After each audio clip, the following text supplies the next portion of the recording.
Darius Davie is a 9-year industry veteran, men's stylist. He's the co founder and creative director of the Groom Guy, which is a premium men's wellness brand supplying supplies and services in hospitality. He's an entrepreneur and he's passionate about men's wellness and hair. Today, we're going to hear his story. It's a really interesting and fascinating story. He's doing something really unique, and you're not going to want to miss this. We're going to hear about how he got to where he is, what the steps he took are, and so much more. Welcome back to the Hairdresser Strong Show. My name is Robert Hughes, and I am your host. And today, I'm with Darius Davie. How you doing today, Darius? I'm doing good. Thank you for having me today. Thank you for coming. Just some context here for the listener and viewer. I got an email from Darius introducing himself, and I was like, "This guy!" Like, first of all, like being local, I got so excited because there's a lot of people out there doing really cool things, and I love hearing their stories. But I get really excited when it's someone in our hometown or our backyard where we could actually meet and have coffee or something. So I'm excited. I'm really excited that you reached out to me, and I'm even more excited to have had a chance to talk with you in our pre-interview chat, and even potentially maybe doing some collaboration or something with you in the future. So thanks for coming on the show. Surely, once again, it's a pleasure to be here and connect with you. And yes, I'm glad to be part of the local community as well. It's important. Okay, so let's get into it. Let's start off with, did you do an apprenticeship? Did you go to school? Tell us a little bit about your path. Sure. So it started in the concrete jungle of New York City, and just a student at a barber school in Manhattan, and I quickly knew picking up a pair of clippers, but more importantly, picking up a pair of scissors, that it felt right. It felt right on what exactly I wanted to do. And what direction I wanted to take in the business, I didn't know quite yet, but I knew that those tools were the pathway into something in this industry. So it started in New York City, where I graduated. I got my first job. Uh, Surprisingly enough, a lot of people don't know this story. I was actually my first retail job in a barber shop. I was actually let go. Really? I was let go, but be like 2 weeks of starting my first job, All right. and this was behind the desk, so I wasn't even cutting hair yet. I wasn't even ready yet, but What didn't get happened? discouraged. Didn't get discouraged. Why'd you get let go? Um, to be honest with you, I think because it was my first experience in a high volume shop, one with the reputation that me being so young, I didn't, in terms of my skill set, I didn't necessarily have the managerial skills because I was put in kind of a position of management in front desk, right? So I have to manage the system and the bookings, and then you got high volume of retail and traffic, and you're managing the barber schedule, who, as we all know, like it could get tense if you don't if you don't do it not necessarily to their liking, but the companies. And so that was a wake up call for me, and I left out of there not disappointed, actually quite the opposite. I'm an optimist, so my belief was that me being let go and being told by the manager that this job may not be for me only fueled me even more to say, okay, I'm just going to go back to it and try harder. So was this while you were in school, after school? This was while I was in school. While Yeah, you this were in was while school. I was in school. Okay. So I would go to school not a couple days, and have a schedule with the intent to graduate, because my belief was that I would graduate and then end up working at this kind of reputable men's grooming facility in Manhattan. Because I kind of knew in my mind, like I wanted to do this at a high level. I wanted to do it in a high performance space, and I wanted to learn all facets of the business. So high level as in high volume or high level including high end? That's a good question. It's both. Both. Okay. Yeah. Yeah. Could you define high end for us? I'll start with this. I think that a lot of the times, generally, we hear high end, and in the beauty world, it's about skill set, which to some degree it is. I think another point to what high end is also understanding the customer, the client, their needs. A lot of that I give credit to understanding other business models. So when I think about the restaurant industry, or I think about the uh, uh, auto mechanic industry, right? Automobiles. I put beauty in that same space of being to identify who my customer is and where do they spend their money, where do they go, what neighborhood, what tools, and why. And if I'm able to identify my niche or my target audience, then when it comes to skill set, I know I can get an understanding of what I need to tailor to make sure that that targeted service matches with that targeted niche. And to me, that's luxury, and that's and premium, which is the know-how to say, okay, this is exactly who I would like to reach. This is what I would have to do in terms of the research, in terms of getting a network, in terms of gaining customer service skills, is a large portion because the technical side, to be honest, like we can explain that to a customer and we can also talk them in circles and we can lose them. But I think it starts from before they book an appointment to after. And if you can answer that whole, if you can customize and really be thorough about what that looks like from beginning to end, I think you've started to enter the world of premium service and luxury. Yeah, I'm glad. I'm really happy to hear that because our definitions are very much aligned. So I believe that for me, when I say high end and I hear people react to me, usually it's a snobby front desk and really like expensive chairs and shampoo bowls and you know Italian tile or whatever. Like the things cost money, like a lot of support staff and but um but I don't think that is the case. I think it's very much like what the customer's experience is about and your mindset on like what are you doing here? Like are you here to like take care of people or are you here to like do hair and make money? I mean, because there's a difference. Like I wake up in the morning thinking like I'm gonna make sure that if I'm running behind, I'm gonna like tell my people like, hey, here's 15 minutes, if you want to take a walk or come in work a little bit more while you're at home or whatever you got to do or like Jane's coming in and I know Jane likes is she likes to have some prosecco at the end of the day if she's got an end of the day appointment. So I'm gonna make sure in a break I'm gonna run up to the liquor store and get a bottle of prosecco. That to me that's kind of like basically I feel like very similar. Um, so I feel like we need to have a whole conversation about that. So, but I don't want to derail the conversation. Sure, sure. I just think fundamentally, to your point, we're on the same page. We understand it. It's very much a people business. And Yeah. when you put that other 50% into the people side, um, you're on a track to success. Yeah, totally. Okay, so all right, so you're in school and you working at this high premium place, and you get let go, but you don't get discouraged. As a matter of fact, you use it as fuel. So tell us where tell us where kind of pick up from there. Sure. And so then I started to, as I said, dive a little deeper and find other opportunities, which to New York City's credit, you can always find, in some capacity, you can find a place that fits right.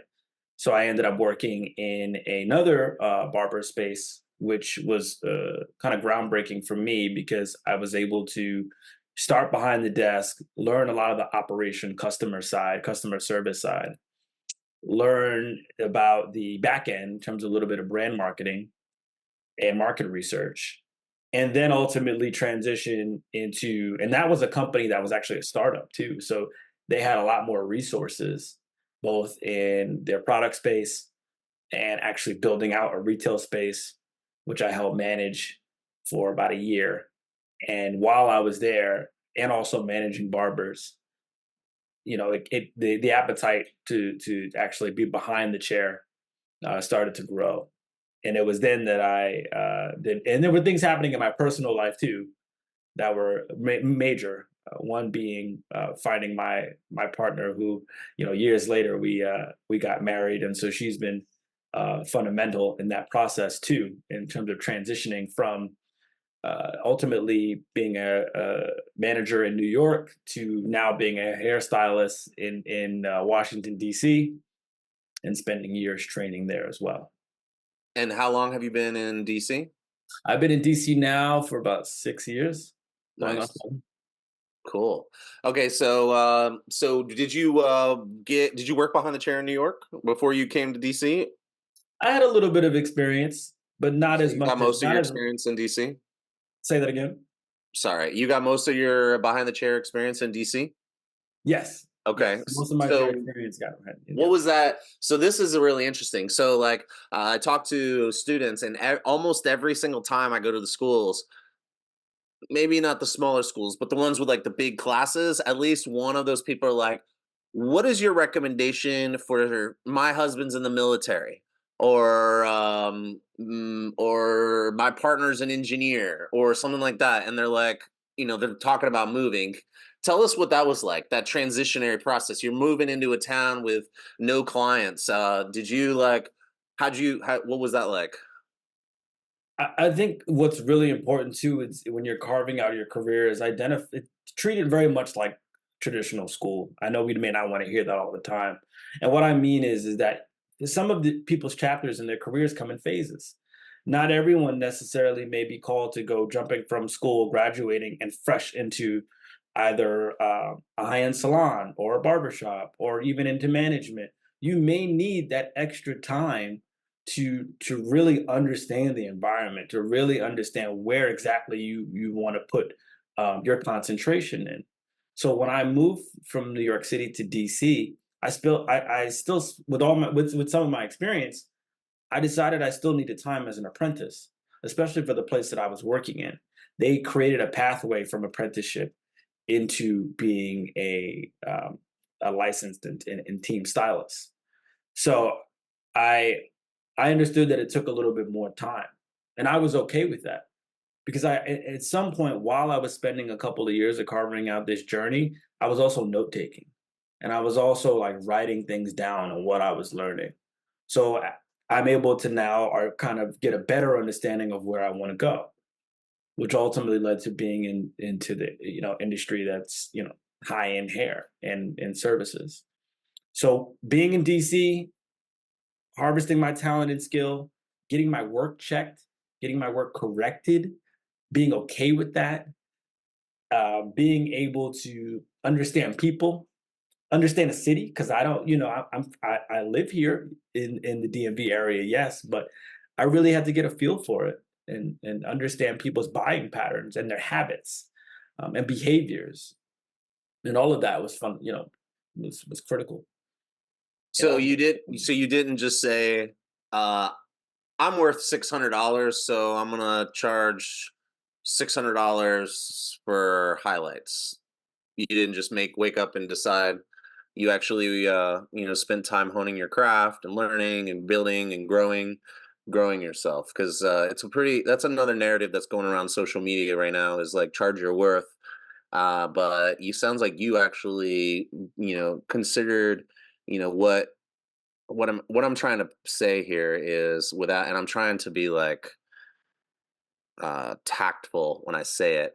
Um, if you are doing research to figure out buying patterns, understanding your demographic. I mean, that's what business people do. Business people, when they think about, doing hair is a business. Like you have customers, they make decisions about how they spend their money, and they consider value at different levels. So, like you took time to figure that out, and I think that that's a really important message to like share is don't just like wake up and decide like with no research what you're going to charge, what type of business you're going to run. Knowing your customer, I think, is really really important. So sorry, I just wanted to like slide that in there as like a wait a minute, I gotta like call this one out because that was good. because you just kind of like said it and just kind of kept talking. I was like, whoa, whoa, whoa. That's good. That's good. Not only, I mean, I sound like a broken record, but excuse me, not only is it vitally important, it is a part of your business, right? To understand exactly how you're charging and why you're charging. But one of the things that I think I've shared before that I used to do was ask people who aren't in my business about how to run a business, because I myself as a stylist, I'm a business. So if I'm putting a price together, if I'm making price margins, and if I'm trying to quote unquote set a standard, I have to be able to articulate that. And I think also the value for customers is in the knowledge, right? The knowledge. What does that person know? Can they answer those difficult questions? And if they don't know something, how do you react to that when you don't? You know, a prime example if I always use too is when I look at companies like the Four Seasons, which was started by Isadora Sharp, and I study that, and I do the best that I can to extract elements from that, because that's a business, a luxury business, and if I want to step into that world and that industry of luxury, or high end business, I have to, do my due diligence. And I encourage every stylist to do that. Putting your prices up is not enough. There's got to be a why. There's got to be a how. You've got to be thorough. And then what's your process in communicating that across your brand? You have to see yourself as a brand, which I'm sure we hear a lot on social media, but study the greats. You got Coca-Cola, you've got airlines, you've got Mercedes-Benz. I mean, these are timeless brands. And I knew in DC that I wanted to create something that could be timeless. Nice. So, so would you share the place that you did your training and like learn all this stuff? Absolutely, absolutely. So I studied my training at Hell's Bottom, the Barber of Hell's Bottom, founded by Kelly Gorsuch in downtown DC. Yeah, And and we had Kelly on the show, and he was also a panelist at last year's Beauty Business Brunch, and uh, price came up, and as we were talking, and as soon as I finished saying what I was saying, and then while you were talking, I remembered. I feel like Kelly might push back, and I'm wondering if we should ask him this. But I said you can't just like put your prices up. Now I don't know how he made the decision, but he said that he didn't want to do men's haircuts anymore. These are his words. So he raised his price so high that he thought people would stop coming. He said then he just got people who had too much money, and he like they would come in and like they weren't the type of people he wanted to do their hair for. And he said, "Why?" He goes. One guy said, "He said, well, so how'd you hear about me?" He goes, "Well, I just heard you had the most expensive haircut in the city. I had to know what it was about." So I guess like what I my statement I feel like isn't absolute, but I still think I go with your route personally. I uh, guess to each their own, but all right. So you're at Hell's Bottom, and then you just said that you're like I want to build something in DC, and I feel like mhm. now we're boom right where we started at, where we said I guess is the timeline like COVID hits and then you build what you build, or did something start before COVID? So in between my time of learning at Hell's Bottom and and COVID was really my time to journal and write ideas and try to and talk to Kelly and talk to other stylists and see what they're looking for. But there was something there that I wanted to kind of find. Where do we go from here? Where's the future of hair and servicing? Because this is great, right? Being able to do this, cut hair, have clients. But for me, I knew that wasn't enough. I wanted something more. But I've also realized that timing is everything when starting a business. And in the middle of right before COVID, I was putting together this blueprint, this framework, and it was just a matter of time that I was looking for and the right connection. The chair is one of the most powerful places that you can make connections, right? I consider the barber chair and stylist. And forgive me, I use that interchangeably, but I consider that a walking LinkedIn, right? You are a walking LinkedIn. You have an opportunity to have a healthy network. And so for me, it was just a matter of, okay, presenting my idea to somebody who could be a prospect and helping me connect the dot, as I like to say, from point A to point B. And once COVID hit, then as all of us did, the business itself kind of fell apart, the industry as a whole. So everybody was just trying to put fires out, including places such as Hell's Bottom. So changes had to be made, but I knew that I wanted to take a different route, and that included finally testing out this model of mobile servicing at first in and with Groom Guy. So it went through like one iteration in a phase, and it was unique, and it did what it's supposed to do for the first phase, and then it started to take off a little bit from there. Cool. So that, I guess that kind of brings us to what you're doing now.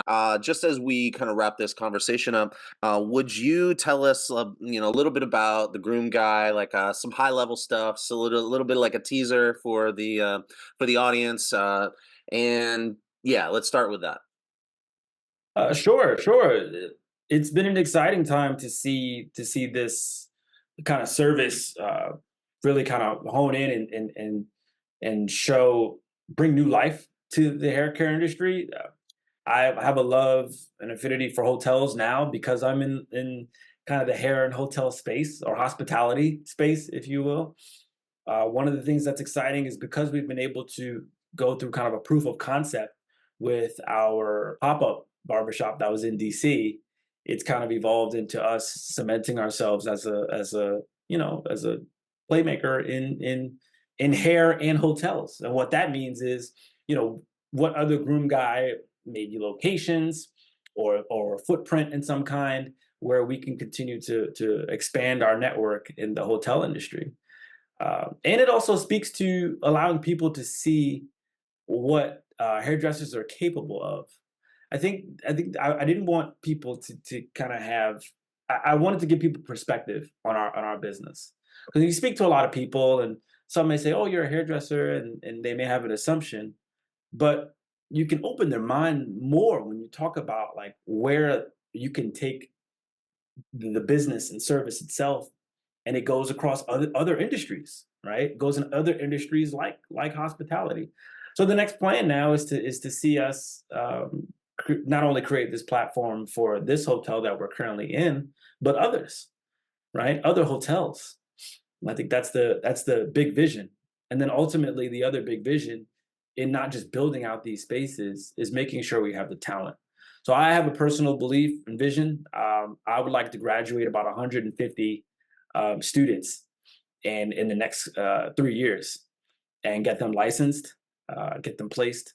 But that's kind of a personal vision here at Groom Guy. In terms of philanthropy, is making sure that the talent has a pathway to success. And it doesn't have to be here. I would like it to be here at Groom Guy, but 150 students, graduates in 3 years.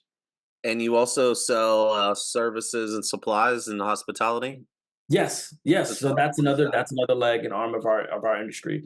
So we found that we are, in a lot of ways, in essence, curators, right? We can curate these wellness experiences for hotels, and the barber chair is just a pathway into that world. And then they trust us as the purveyors to help, whether it's design packages related to self care and wellness in their hotel programming, whether it's getting into even the wedding business and supplying products in that space, and then the mobile service that we have. So it's rather robust on some of the things that we're offering, but at its core, it is these bespoke self-care sanctuaries, I like to call, that we build in hotels. Cool. Well, that sounds exciting. The I love the vision of like having these places all over, and that's the part about the services and supplies. I don't know that either we didn't talk about it or I didn't pick up on what that meant, and that sounds cool too. Like you have the spaces, and then you also supply them. and there are other things that you're providing. It sounds like an ecosystem that you're building. That's amazing. I love that. All right, and then awesome. So let's sound off or sign off with some advice. Like if there's another entrepreneurial hairdresser, barber out there, which there are a lot of them, especially the younger generation, about 50% of them or more want to own their own business at some level, and the rest want to have their own brand. That's something that social media has done. It's turned the new generation into very entrepreneurial, which I'm very excited about. Over here at Hairdresser Strong, where that's all we talk about. Um, so, what would your advice be to someone like that? Great question, by the way. Thank you. First things first is know your history. We cannot know where we want to go if we don't know where we started. Know your history. Know who are, be able to name a couple of hairstylists who've paved the way, right? For me, it's a bunch. It's Alonzo Herndon of the early 1900s. It's John Merrick. It's George Myers. It's Paul Mitchell. It's Vaughn Accord. It's Vidal Sassoon. It's Jay Sebring. These are names that should we should begin to put in our education, right? And it just be part of our vernacular because it also speaks to what we can share with the next person. Those names are one of the few that have broken ground, right? And broke through a kind of a ceiling in whatever respective time period that they were in. But when you learn that and you know that, then you're able to kind of figure out, okay, what are the things that they did that I can emulate? What are the things that I can learn from that? Um, because a lot of the times, maybe many stylists may not know who they can look forward to or look or admire. No discredit to the Instagram influencers, but um, for people who've really continued to pave the way outside of social, that's the advice I can give: is knowing your history. Totally. And then if you can find there's a few of them that are also influencers, which is kind of cool too. Like I mean, she's not like old school, old like generation. She's like, I don't know how old you are, but she's like the same generation as me. And Ashley Norman, she's incredible, like educator and influencer and self-made. I mean, that Yeah, like if yeah. you want to be an influencer educator, you should follow Ashley Norman, everyone. Okay, that's good. I love that. Know your history and have some people to look up to. That was actually advice that my first boss that I um, actually cared about Uh, said to me. He said, "No, who are your role models? Who are your idols? And who are your mentors?" And he explained the difference between them. And so that's great advice. Okay, so how about the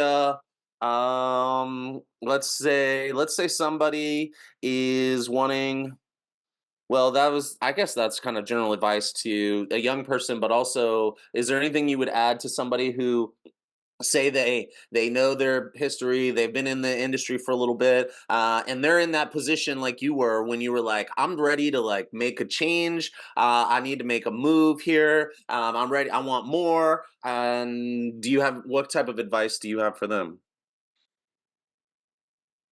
it's very much hair, but it's also very much a business. Do what you can and gain the materials to learn about general business fundamentals, right? Because things will change around you. You will not be at the same salon or the same barbershop forever. And when you understand the operations or get a general understanding of it, you'll know how to move and pivot. Very Right. much like an athlete connected to a league, we encourage the athlete to understand the league in some capacity so you know how to operate. Totally. Awesome. All right. Well, I would love to have you on the show again soon and talk about the Groom Guy and everything you're doing. We didn't even like talk about the fact that you've been on multiple TV shows. You told me you were at the White House recently. And I think like if anybody's listening, watching right now and they're they made it all the way to the end here, then that was like a little bonus for you. And so to make sure you tune in for the next time we have Darius on, and it'll be a continuation and more depth to the actual business stuff that he's working on right now. But until then, thanks for coming on the show. Awesome, Robert. Thank you for having me. And once again, it's been a pleasure. And everybody stay encouraged and know yeah, it's just the beginning.